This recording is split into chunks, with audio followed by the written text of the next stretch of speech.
Bismillahirrahmanirrahim. Assalamualaikum warahmatullahi wabarakatuh. Ya saudaraku, bertemu lagi dengan saya Cecep Muhammad Yasin, wong Kediri yang gendut, imut-imut dan menggemaskan. Ya saudaraku, kali ini kita akan berbicara lagi tentang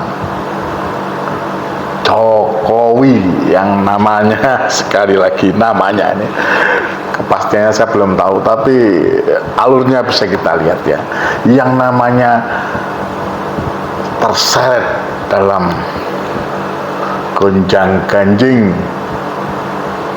pergantian Panglima Komando Gabungan Wilayah Pertahanan ya, Pangko Gabilhan 1, putranya Bapak Trisutrisno, Bapak Jenderal Trisutrisno, itu bergesernya, walaupun sudah dianulir ya, dibatalkan, bergesernya nama Letnan Jenderal Kunto Arif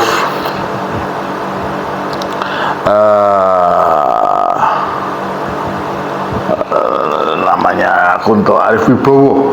Saya sebetulnya sudah pernah bertemu ini. Saya pernah bertemu ketika beliau masih awal-awal menjabat sebagai salah satu, awal-awal beliau lulus Akabri, Akabri militer. Beliau bertugas di insya Allah kalau nggak salah 502, kalau nggak salah 502 Jabung itu di Malang. Saya sempat beberapa kali bertemu. Waktu itu saya ya masih di usia sekitar 25-an. Saya sering bertemu beberapa kali karena saudara saya ada juga yang lulusan Akabri menjabat dalam jabatan yang sama dengan Mas Kunto Arif Wibowo. Tapi saya kenalnya adalah Mas Kunto. Orangnya sopan, orangnya ya wajahnya memang mirip-mirip dengan Pak Trisutrisno, dan ya baiklah, orangnya familiar sekali. Jadi walaupun saat itu Pak Trisutrisno menjabat sebagai wakil presiden kalau nggak salah, insya Allah seingat saya. Jadi sering beberapa kali menemui saudara saya, dan saya mendapatkan bertemu dengan Mas Kunto di 502. Nah sekali lagi saudaraku, berhubungan dengan Mas Kunto ini, kalau saya manggilnya Mas Kunto ya, yang usianya insya Allah terpaut 3 tahun di bawah saya, dan beliau sangat familiar, beberapa kali bertemu dengan saya. Nah ini mendapat ada gonjang-ganjing, sempat ada gonjang-ganjing walaupun dianulir, berhubungan dengan dimutasinya beliau sebagai staf ahli, kalau nggak salah kepala staf ahli Kasat, kepala staf Angkatan Darat dengan pangkat Letnan Jenderal, yang menurut beberapa pengamat itu tidak layak karena usia beliau usia Mas Kunto itu masih muda dan cukup potensial untuk menjadi salah satu kandidat petinggi TNI, salah satu petinggi TNI ya. Nah, saudaraku, berhubungan dengan gonjang-ganjing dimutasinya Letnan Jenderal Kunto Arif Wibowo ini, ada sesuatu yang sampai sekarang memang kita tidak bisa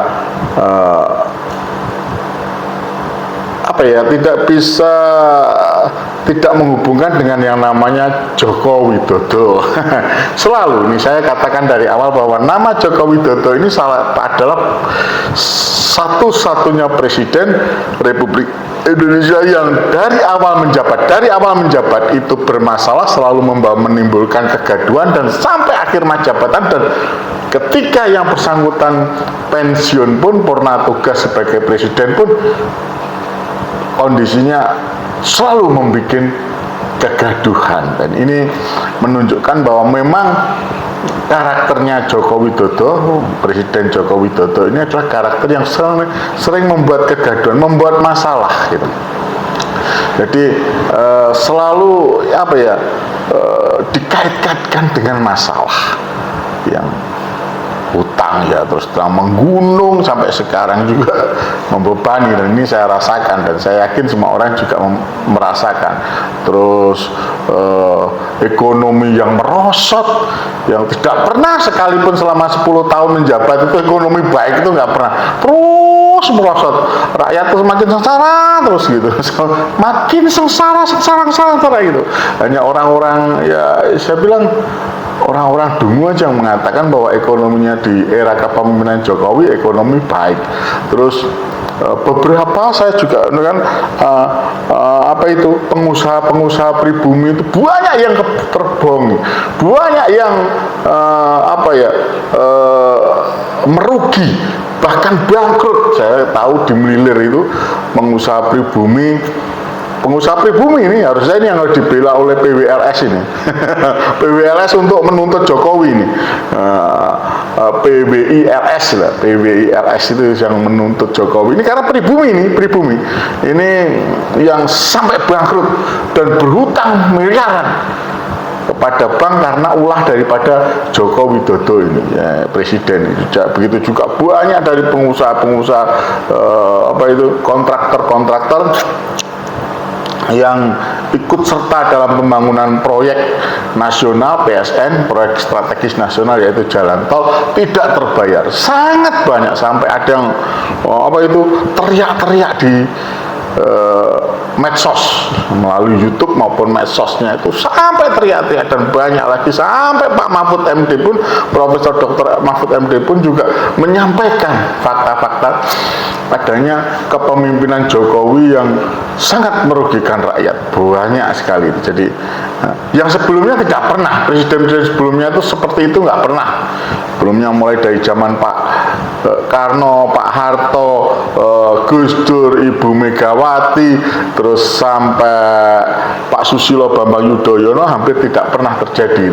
Pak Habibie juga tidak pernah gitu. Tapi ini kali ini benar-benar istimewa parahnya kegaduhan yang dibuat oleh Jokowi. Di samping apa itu kebutuhan pokok naik terus, dan mafia kebutuhan pokok beras dan sebagainya itu begitu kejam menggilas rakyat, dan Jokowi seperti tidak merasa ada dosa, dan sampai pada tataran yang namanya apa itu hutang, korupsi itu menggila. Korupsi waduh bukan main, menggila sekali di eranya Jokowi. Dan ini Jokowi untuk menutup ini selalu memakai buzzer. Mungkin salah satunya buzzer itu yang nanti juga kalau ini muncul, ini tayang, ini juga YouTube ini tayang, nih setelah ini akan muncul mereka para pembela Jokowi yang dinamakan adalah buzzer-buzzernya Jokowi atau ternaknya Mulyono katanya. Dan banyak lagi termasuk kebohongan hampir tidak ada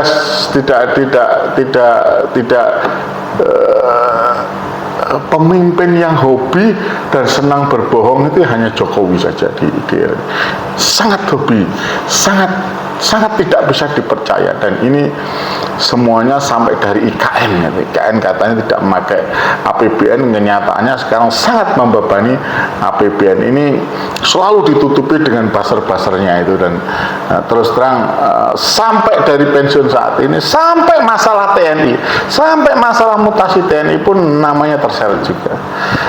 Kembali kepada masalah mutasi daripada Pak Kunto atau Letnan Jenderal Kunto Arif Wibowo. Itu saya sama dengan teman-teman, itu tidak mungkin terlepas daripada apa itu Joko Widodo, atau setidaknya tidak mungkin terlepas daripada Gibran. Kenapa saya berbicara begitu? Ini yang asumsi ya. Asumsi bisa salah, bisa benar. Tapi saya meyakini insya Allah ini benar. Karena apa? Sebelumnya Bapak Jenderal Trisutrisno itu bersama beberapa rekannya, yaitu Bapak Jenderal Trisno, ayahandanya Letnan Jenderal Kunto Arif Wibowo ini bersama beberapa jenderal, yaitu Bapak Fakhrul Razi, Bapak Tiasno Sudarto, Bapak Slamet Laksamana TNI Slamet Subianto, dan Bapak Marsikal TNI Purnawiran Hanafi Asnan itu membuat petisi, yang salah satu petisi itu ada 8, di mana salah satu bunyi dari petisi ini atau salah satu pernyataan sikap Purnawiran Prajurit TNI itu meminta adanya pencopotan Gibran Raka Buming Raka yang sekarang pun juga ternyata ijazahnya juga ada yang memasalahkan, sama dengan Jokowi, sama dengan bapaknya dimasalahkan, dan ini juga tidak akan berhenti. Makanya saya dari awal sudah memperkirakan begitu Jokowi turun maka segala persoalan akan terus berurutan mengikutinya, dan ini akan membuat beban jauh sebelum pemilu, akan membuat beban presiden yang menggantikannya. Dan kebetulan saat ini adalah Pak Prabowo Subianto, Pak Jenderal Prabowo Subianto sebagai penggantinya. Tentu ini membuat langkah maju Pak Prabowo Subianto ini menjadi penuh dengan gejolak dan penuh dengan ombak besar ya. Langkahnya itu sangat terganggu, dan ini terganggunya kenapa saya mengatakan ini beban, ya itulah yang paling. Dan karena kemungkinan nih saya duga ini kemungkinan karena Pak Trisutrisno meminta sebagai salah satu jenderal, sebagai salah satu purnawirawan TNI bintang 4, di mana beliau juga sebagai mantan Menteri Pertahanan dan Keamanan atau Panglima ABRI saat itu, dan juga mantan Wakil Presiden di eranya Pak Soeharto. Kekritisan atau keprihatinan daripada Pak Trisutrisno ini berdampak, di mana beliau membuat petisi untuk pencopotan Gibran Raka Buming Raka dari wakil presiden itu berdampak. Dampaknya apa?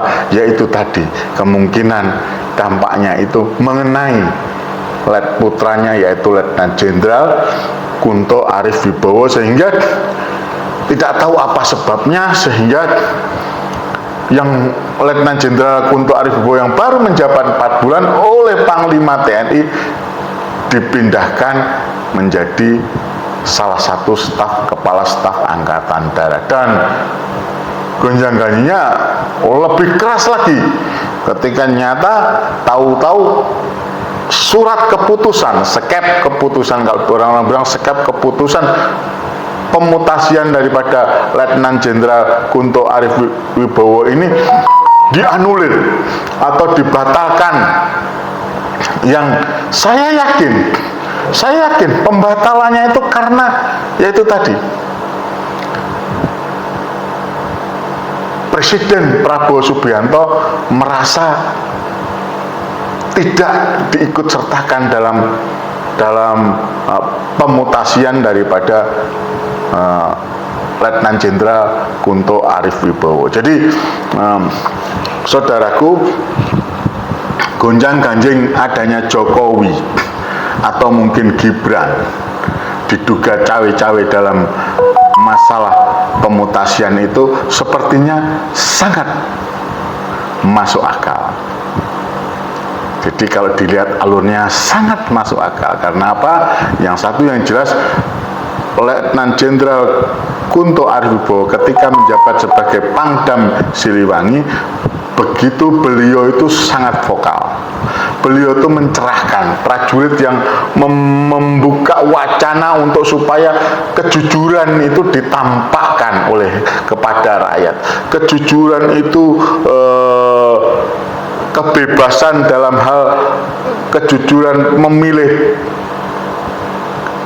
pemilihan pemilu ya, pemilu baik itu pemilu legislatif maupun pemilu presiden itu oleh Letnan waktu itu pangkatnya masih Jenderal Kunto sebagai Pangdam dinampakkan, tapi itu sepertinya karena saat itu Joko Widodo adalah presidennya, sehingga Jokowi presidennya itu tidak diperkenankan, walaupun secara prinsip itu adalah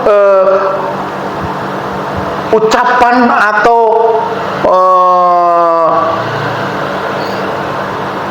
ide atau gagasan dari seorang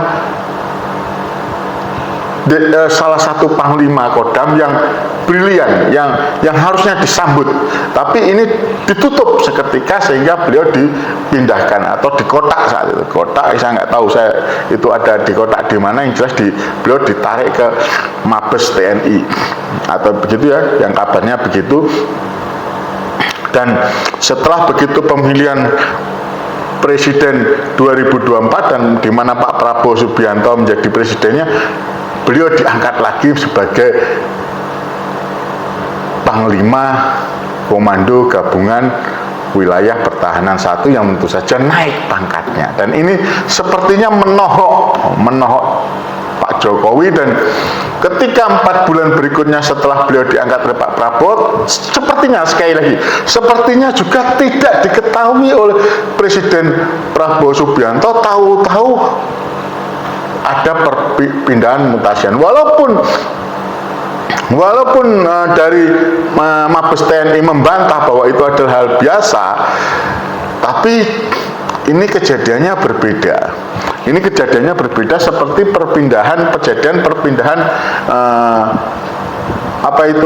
Panglima TNI di eranya Pak Gatot Nurmantio berpindah ke ke Panglima penggantinya, yaitu di mana ada beberapa keputusan dari Pak Gatot Nurmantio yang karena politis, saya sekali lagi, karena ini politis, ini baunya politis, sehingga keputusan Pak Gatot Nurmantio itu juga dianulir, dan itu tetap diamini oleh Pak Jokowi sebagai presiden. Dan sepertinya kali ini berbeda lagi. Sepertinya ini tidak diketahui. Sepertinya ya, patut saya duga Pak Prabowo pergantian mutasi daripada Letnan Jenderal Kunto Arif Wibowo menjadi Kepala Staf Angkatan Darat itu, staf ahli Kasat itu tidak diketahui oleh Presiden Prabowo Subianto. Dan setelahnya begitu skep itu keluar, Pak Prabowo Subianto sepertinya ditelikung. Akhirnya Pak Prabowo Subianto sepertinya menunjukkan dirinya bahwa seluruh panglima atau seluruh anggota TNI, panglima tertingginya adalah presiden, dan Pak Prabowo Subianto meminta, saya yakin itu juga memerintahkan, bahkan saya bilang memerintahkan kepada panglima TNI untuk membatalkan skep itu, dan terjadinya nyata. Dan ini adalah sepertinya diduga cawe-cawe Jokowi yang kebablasan, dan dampaknya sangat buruk bagi TNI, sehingga wibawa TNI cukup dalam. Karena apa? Baru kali ini ada terjadi presiden. Kalau kemarin di eranya Pak Gatot tidak dianulir, presiden sepertinya menganulir keputusan Panglima TNI. Dan ini baru kali ini presiden menganulir skep yang sudah ditandatangani. Kemarin yang menganulir adalah Panglima TNI dari Pak Gatot, dianulir putusannya oleh Panglima penggantinya. Tapi kali ini yang memerintahkan sepertinya tidak lepas daripada Presiden Republik Indonesia. Dan ini adalah sepertinya juga tamparan keras kepada Jokowi dan Gibran, bahwa kalaulah benar ini dilakukan oleh mereka harus mawas diri bahwa Pak Prabowo tidak berada di bayang-bayang Jokowi. Pak Prabowo mampu berdiri dan menunjukkan kepada rakyat bahwa sesungguhnya Presiden Republik Indonesia saat ini adalah Prabowo Subianto. Tidak ada matahari kembar. Itu yang bisa saya sampaikan, saudaraku. Semoga ini menjadi pencerahan. Kiranya kalau ada salah kata atau perbedaan itu wajar dan kita saling mengisi. Dari saya, Cecep Muhammad Yasin, wong Kediri yang gendut, imut-imut dan menggemaskan, menyampaikan fisabil haq fastabikul khairat. Wassalamualaikum warahmatullahi wabarakatuh. Tetap bersama kita bela, kita peduli Palestina.